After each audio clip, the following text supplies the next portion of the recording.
So আমি আজকে আরজিকরের বিষয় নিয়ে কিছু কথা বলবো। তো আরজিকর মেডিকেল কলেজে যে মেডিকেল হসপিটাল অ্যান্ড কলেজটাতে যেটা হয়েছে সেটা খুবই খারাপ হয়েছে। তো তোমরা যেসব আন্দোলন করছো, এত আন্দোলন মমতার জন্য, মমতা দিদির জন্য যে এত আন্দোলন তোমরা করছো, তো সেটা কি আদৌ আন্দোলন? আমার তো মনে হচ্ছে এটা একটা ট্রেন্ডিং হয়ে গেছে। এবার তোমরা যদি বলো কেন, তো কেউ কেউ তো সোশ্যাল মিডিয়ার সামনে এসে কুমিরের কান্না কাটছে, কুমিরের মতন কান্না করছে। কিছু ওর যে অডিয়েন্স আছে তাদের কাছে কিছু টাকা কিছু ইনকাম করার জন্য এরকম কাজবাজ করছে। তো তারই একটা ফুটেজ আমি তোমায় দেখাচ্ছি।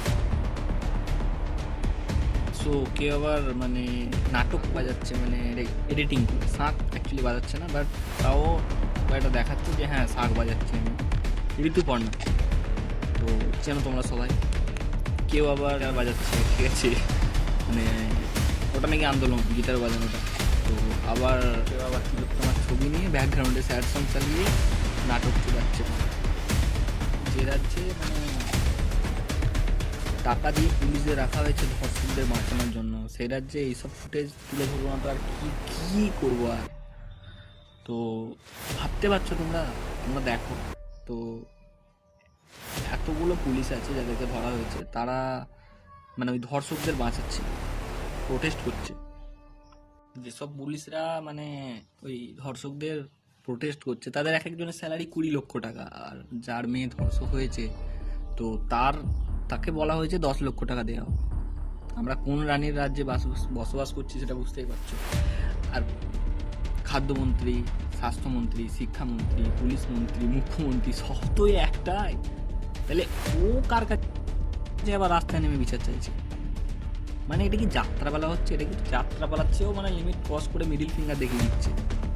আর দেখা যাচ্ছে ছাত্ররা যদি আন্দোলন করতে যায় নবান্ন, তো সেখানে শিক্ষকদের চিঠি দেওয়া হচ্ছে, স্কুল কলেজগুলোতে চিঠি দেওয়া হচ্ছে তোমরা আন্দোলন করো না, তোমরা আন্দোলন করো না। এমনকি শুনলাম আমি একটা নিউজ, এটা ফেক নাকি জানি না, পূজা কমিটিগুলোকে যারা দুর্গাপুজো করবে তাদেরকেও নাকি বলা হয়েছে যে কোনো রকম আর্জিকর সংক্রান্ত জিনিসপত্র নিয়ে ইউজ করা যাবে না।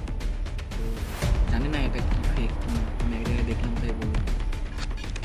তো মমতা ভাবছে যে মমতা অরিজিনালি ভয় পেয়েছে, ডাইরেক্ট নাম ধরে নিয়ে বললাম, এটা সবাই বুঝতে পারছে, এটাই তো না, ভয় পেয়েছে। আর আমরা এটাই চাই, ভয় পেয়ে অনেক হয়েছে আর না। কিন্তু অ্যাকচুয়ালি আমরা জানি কে বা কারা জিনিসগুলো ঘটাচ্ছে, কার মাধ্যমে জিনিসগুলো হচ্ছে, সেগুলো আমরা অরিজিনালি জানি, ইঙ্গিতের মাধ্যমে হলেও জানি। বাট তারপরেও জেনেও আমরা সাধারণ মানুষ, জনগণ ওই 1000-1200 টাকা লক্ষ্মীর ভাণ্ডার এইসবের জন্য চোদু সেজে বসে আছি। সাধারণ মানুষ আমরা সত্যিই বোকাচোদা। ওকে আমরা দাদাই ভাবতাম, বাংলার দাদা। তো ওর যে এত মানসিকতা নিচু, বা কি বলবো, ও বলছে যে এরকম একটা দুটো হতেই পারে, রেপ একটা দুটো হতে পারে। তো বলছি দাদা, তোমারও তো মেয়ে ওয়াইফ আছে, তো তাদের সাথে যদি এটা হয়, তো তারপর যদি মুখ্যমন্ত্রী আমাদের আপনাকে বলে যে 10 লক্ষ টাকা দেওয়া হবে, তো আপনি ওই 10 লক্ষ টাকা নিয়ে শান্তি পেয়ে যাবেন, তো সুখী থাকবেন কোথায়, ওটাই জিজ্ঞাসা করছি। সৌরভ গাঙ্গুলি বলছে যে the best country of world India. তো ইন্ডিয়া যদি এতটাই বেস্ট কান্ট্রি হয়, তাহলে আপনার মেয়েকে ইন্ডিয়ার বাইরে কেন রেখেছেন, কান্ট্রির বাইরে কেন রেখেছেন? আর অনেক মানুষের কাছে চোদন খাওয়ার পর মালটা চোদু সেজে আবার মোমবাতি মিছিল করছে, তোমরা দেখো। একে যে কি বলবো, বোকাচোদা বাঞ্চো, এই কথাটাই বলে।